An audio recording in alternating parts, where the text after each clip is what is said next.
Hello there, you rather superb specimen you, and welcome to another ball-bouncingly breathtaking episode of TechSpert Weekly. And this week, it's huzzas all round as HTC spaffs out an all-new smartphone with some killer features, and whoopsies all round as the Nothing Phone open brackets 1 close brackets fully leaks ahead of its July launch.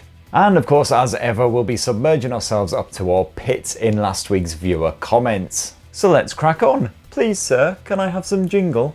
TechSpert Weekly!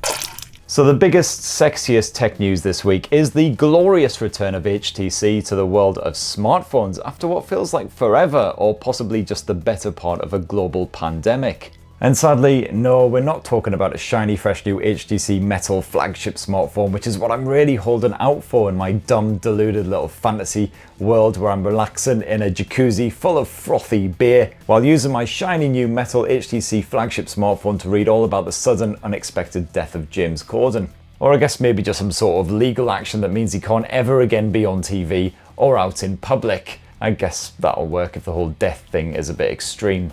This right here is the HTC Desire 22 Pro, a mid-range mobile powered by the Snapdragon 695 with full 5G smarts and backed by 8GB of RAM. You got a 6.6-inch display, most likely IPS, with 120Hz refresh, and a triple lens camera setup with 64MP main sensor, plus ultra-wide and depth sensors, and a 32MP selfie shooter.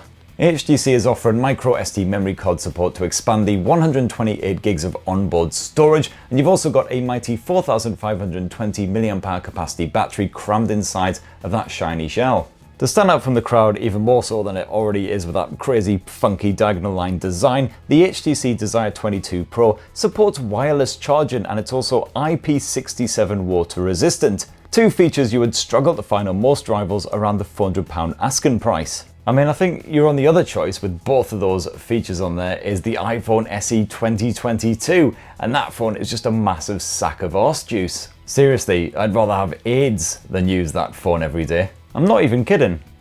Full-blown AIDS and cancer of the cock, both of them together. It's not a very good phone. As well as the wireless charging and water resistance, HTC is also bigging up the Desire 22 Pro's dedicated support for its very own Vive Flow VR glasses. I covered these virtual reality specs in a video from last year, a video in which frankly I look devastatingly sexy throughout. These goggles hook up to your smartphone and allow you to play games involving enormous pink snakes flying right at your face, which is less traumatizing than it sounds. Or at least it is if you grew up in Sunderland, where this is just a standard Saturday night. Now, it isn't just HTC smartphones that are compatible with the HTC Vive Flow VR glasses, otherwise not many people would be able to use them at all. No, lots of other smartphones from the likes of OnePlus and Samsung are also compatible with the Vive Flow, but the big whoop about the Desire 22 Pro is that it is also HDCP 2.2 compliant. And what this basically means is that unlike a lot of those other smartphones, with the Desire 22 Pro you can stream protected content from the likes of Netflix and Disney Plus, beam them right to your face via those goggles to enjoy a proper cinematic style experience. The kind of experience I may well be enjoying in this shot right here, or perhaps it's those pink snake things again. And if all of this hot phone chat has got you well up for it, then you can grab your very own Desire 22 Pro very soon indeed for 399 smackers. Pre-orders open now. Now, following on from last week's big news, it appears that all the mystery and hype is coming to a sudden shudder and halt as the Nothing phone has possibly leaked in full. Bloody internet.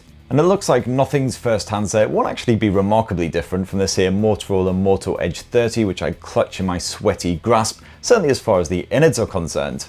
Power is provided by the Snapdragon 778G Plus, which here on the Moto Edge means smooth gaming as long as you don't try smashing slimes and Genshin Impact on higher detail settings. Just stick to the lower quality graphics or less intensive fare such as Call of Duty and you'll enjoy gameplay that is smooth as fuck off and get back to school, you wee knobbers. The Nothing phone's Full HD Plus OLED display is capped at 120Hz rather than the 144Hz of the Moto, but it's not like my well-worn old peepers will notice any difference at all.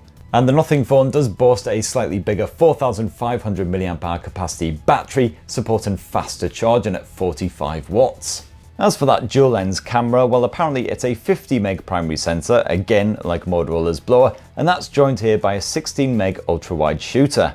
And unlike regular phones like the Moto Edge 30, the Nothing phone is bound to get you noticed when you whip it out down your local. Although of course exactly what kind of attention you'll be attracting very much depends on your local. But anyhow, the Nothing phone launch is less than 2 weeks away now. It'll be happening on July the 12th, so not long to wait to find out if these leaky bits are nothing more than a soggy mess. And that's pretty much all the interesting tech news from this week, which regrettably means it's time for the part of the show that's even more harrowing than having a happy giant pink thing flapping at your face. It's viewer comments.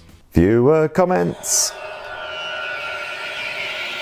Okay, so first up this week, Mark says, hooray, no Techspert Weekly next week. I mean, come on, that's just hurtful, man. I mean, fair, but hurtful. And just in case there's any kind of confusion here, what Mark is referring to is the fact that there was no show last week when I buggered off to Chicago to add a whole load of my own wind to the windy city. And there will most definitely be a show next week, kiddies, hip hip hooray, unless I succumb to alcohol poisoning or something, obviously. Next up, Moss says, the Nothing Phone 1 brings me nostalgic memories of the OG OnePlus phone way back when. Yeah, true, although I guess when the OnePlus 1 launched, the thing is there wasn't really much competition when it came to great value smartphones, you know, that packed solid specs for a much lower price than most of the big flagships. I guess you had like the Google Nexus branded smartphones, that was pretty much about it. If you didn't want an absolute piece of crap, then you had to, you know, really bump up your budget and spend large. Whereas now, of course, there's really loads of budget and mid-range options in that sort of £200 to £400 price bracket.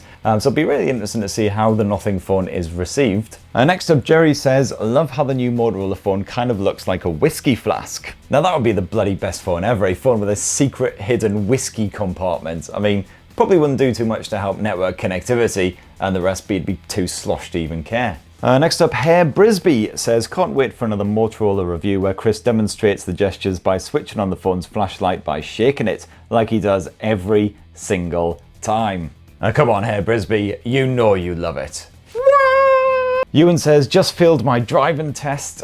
Commiserations, fella. But somehow Techspert Weekly always seems to cheer me up. I'm here for you, buddy, and I mean, if it makes any difference at all, any consolation whatsoever, I failed my driving test twice before I finally passed it on the third friggin' attempt. Of course, the first 2 times I got the same absolute who flunked me with about 30 different minors, you know, stupid stuff like, oh, you didn't check in your wing mirrors when you made that left turn. You know, stupid that nobody actually ever does when they're driving in real life. Like, did I mow down a pensioner or flip the car on its roof and run away as it burst into flames behind me? No, I didn't, so calm the down, all right? Anyway, sorry again, buddy, and I'm sure you'll get over it in no time. And next up, Joseph says, I'm still waiting for Chris to do an unboxing with his bloody shirt off. Oh, I guess I'm flattered, thank you, but you know, people might be watching this bollocks while they're having their lunch, and the last thing I want is my lovely viewers hoiking up their steak bakes all over their bloody keyboards. Next up, Jason says, hey Chris, my first phone was the Motorola V220 flip phone.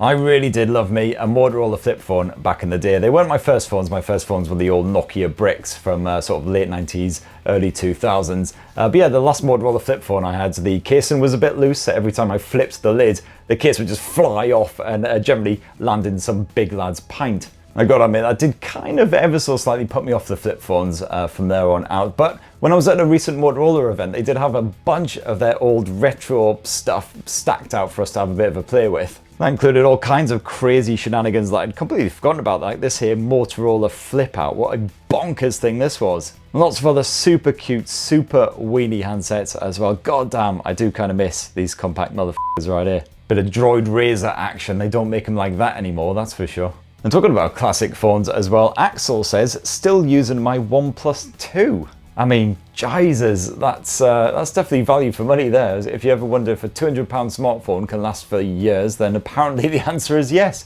I really thought the Snapdragon 810 would have just melted it to a crisp by now, but apparently not.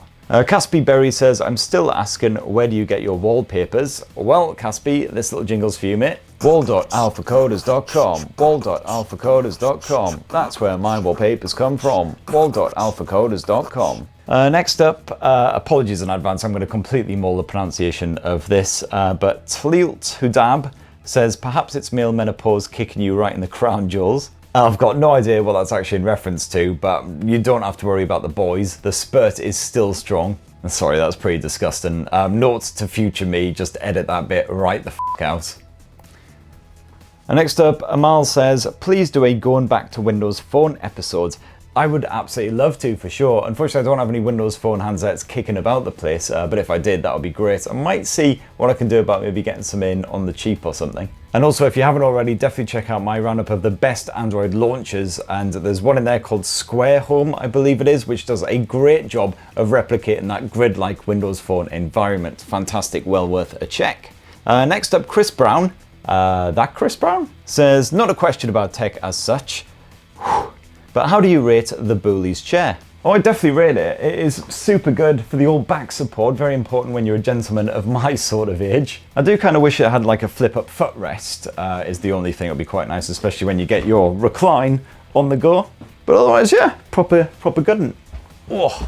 Daniel says, OMG, that comment about the bat lip, bang on the money. Hush your mouth.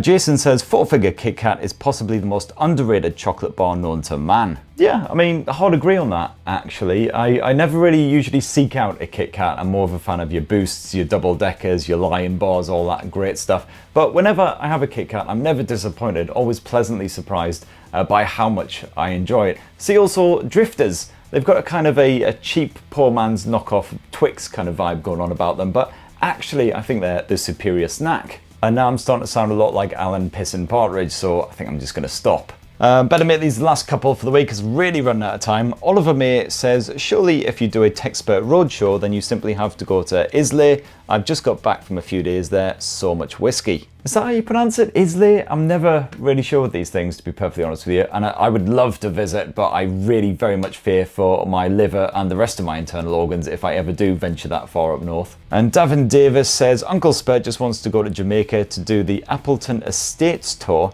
to get drunk after sampling all 32 rum flavours. 32 bloody bollocks. Now that sounds like a proper challenge. Like, what flavours are we actually talking about here? No weird shit like spearmints, I hope. No, I'll tell you what, you can't get 32 flavours of it, but there is one flavour of it stocked by Tesco's 70cl bottle for 24 quid. Sounds very tempting indeed. A fruit-forward expression of aged rum with aromas and notes of dried apricot, fresh peach, and a subtle hint of sweet molasses. That can get right down my fucking throat. We better leave it there, but a massive thank you to everyone who commented last time. Been great fun reading those. Please do bung your comments down below. We'll try and smash our way through as many of those as possible next week, where I promise there will be a Techspert Weekly, again, body and spirit withstanding. And speaking of next week, this is about next week. Well, it looks like next week Xiaomi is launching its very first trio of premium smartphones boasting the Leica branded cameras in a bit of a knees up in China on Monday, July the 4th.